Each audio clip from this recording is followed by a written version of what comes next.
ഈ സോഷ്യൽ മീഡിയയിൽ ആർക്കെതിരായിട്ടാണ് പരാതി കൊടുക്കുന്നത്? ആർക്ക് പരാതി കൊടുത്ത് അകത്തിട്ട ചില ആൾക്കാർ പുഷ്പം പോലെ ഇറങ്ങി വന്ന അതിൻ്റെ ഇരട്ടി പറയാൻ ഓരോ കാര്യങ്ങൾ പറയാൻ തുടങ്ങും. അപ്പം നമ്മളൊക്കെ, നിങ്ങളും പ്രവാസികളാണ്, ഞാനൊരു കാലത്ത് പ്രവാസിയായിരുന്നു. ആ പേരിനെ തന്നെ മോശപ്പെടുത്തുന്ന ചില ആൾക്കാരാണ് മറുനാടനൊക്കെ ആയിട്ട് ഇറങ്ങുന്നുണ്ട്.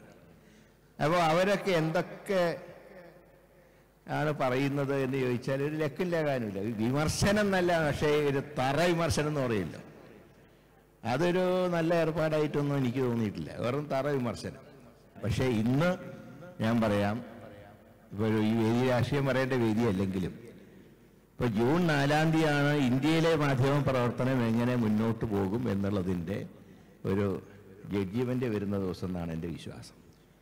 അല്ലെങ്കിൽ പല മാധ്യമങ്ങൾക്കും അവരുടെ അഭിപ്രായങ്ങൾ സത്യസന്ധമായി പറഞ്ഞാൽ ജയിലിൽ കിടക്കേണ്ട അവസ്ഥ. പണ്ട് ഞാനും നിങ്ങളൊക്കെ ജനിക്കുന്നതിന് മുമ്പ് ബ്രിട്ടീഷുകാരൻ ഈ രാജ്യം ഭരിച്ച കാലത്ത് അന്ന് മാധ്യമപ്രവർത്തകർ അനുഭവിച്ച പീഡനങ്ങളും പ്രയാസങ്ങളും ഈ കഴിഞ്ഞ 10 വർഷക്കാലം ഇന്ത്യയിലെ മാധ്യമങ്ങൾക്ക്, വസ്തുതകൾ എഴുതുന്ന മാധ്യമങ്ങൾക്ക് അനുഭവിക്കേണ്ടി വന്നു എന്നുള്ളൊരു യാഥാർത്ഥ്യമാണ്. അത് മാത്രമല്ല, രാഷ്ട്രീയ രംഗത്ത് ഇപ്പോൾ ഒരു തെരഞ്ഞെടുപ്പൊക്കെ കഴിഞ്ഞ് ഞങ്ങളൊക്കെ ഒന്ന് ശാന്തമായിട്ടിരിക്കുകയാണ്. തെരഞ്ഞെടുപ്പിൽ വിമർശനങ്ങളുണ്ടാകും. അത് ജനാധിപത്യത്തിൻ്റെ ഭാഗമാണ് വിമർശനങ്ങൾ. ഒരു രാഷ്ട്രീയ പ്രസ്ഥാനത്തിൻ്റെ പ്രവർത്തനങ്ങൾ അവലോകനം ചെയ്യുന്നതും വിമർശനം ഉന്നയിക്കുന്നതും ജനാധിപത്യത്തിൻ്റെ ഭാഗമാണ്. പക്ഷേ ഈ രാജ്യം ഭരിക്കുന്ന ഭരണകർത്താക്കൾ ഒരു തെരഞ്ഞെടുപ്പിൽ അനുവർത്തിക്കേണ്ട ചില രാഷ്ട്രീയ മാന്യതകളുണ്ട്. അത് ഞാനുൾപ്പെടെയുള്ളവർക്ക് ബാധകമാണ്. ഒരു തെരഞ്ഞെടുപ്പിൽ ജയിക്കാൻ എന്തും വിളിച്ചു പറയുന്ന ഒരു സംസ്കാരത്തിലേക്ക് നമ്മുടെ രാജ്യം എത്തിയിരിക്കുന്നു. അമ്പലങ്ങളും പള്ളികളൊക്കെ നിർമ്മിക്കേണ്ടതും സംരക്ഷിക്കേണ്ടതും മതവിശ്വാസികളാണ്. അത് രാഷ്ട്രീയക്കാരൻ്റെ ജോലിയല്ല. എന്നാൽ ഭരണഘടനയിൽ എല്ലാ മതങ്ങൾക്കും നൽകിയിട്ടുള്ള അവകാശങ്ങൾ അത് സംരക്ഷിക്കേണ്ടത് ഒരു ഗവൺമെൻറ്റിൻ്റെ ചുമതലയാണ്. അതിനു പകരം ഗവൺമെൻറ് തന്നെ ഒരു പക്ഷം പിടിച്ച് നടക്കാത്ത കാര്യങ്ങൾ നടക്കുമെന്ന് പറഞ്ഞ് പ്രചാരണം നടത്തുമ്പോൾ സത്യം പറഞ്ഞാൽ വേദന തോന്നുകയാണ്. കാരണം ഞാൻ 4 തവണയായിട്ട് ലോക്സഭയെ പ്രതിനിധാനം ചെയ്തിട്ടുള്ളൊരു ജനപ്രതിനിധിയാണ്.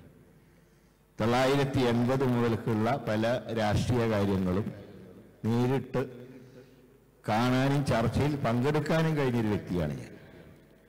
പക്ഷെ അന്നൊക്കെ ഉള്ള ഒരു മാന്യത ഇന്ന് അശേഷം നമുക്ക് കാണാൻ കഴിയുന്നില്ല. 15 വർഷത്തിന് ശേഷം ഞാൻ 5 വർഷങ്ങൾക്ക് മുമ്പ് ലോക്സഭയിൽ വീണ്ടും കടന്നു വരുമ്പോൾ അതിൻ്റെ അവസാനം വരെ കണ്ട കാഴ്ചകൾ അതൊന്നും ഒരു ജനാധിപത്യത്തിന് ഭൂഷണമായിട്ടുള്ള കാര്യങ്ങളായിരുന്നില്ല.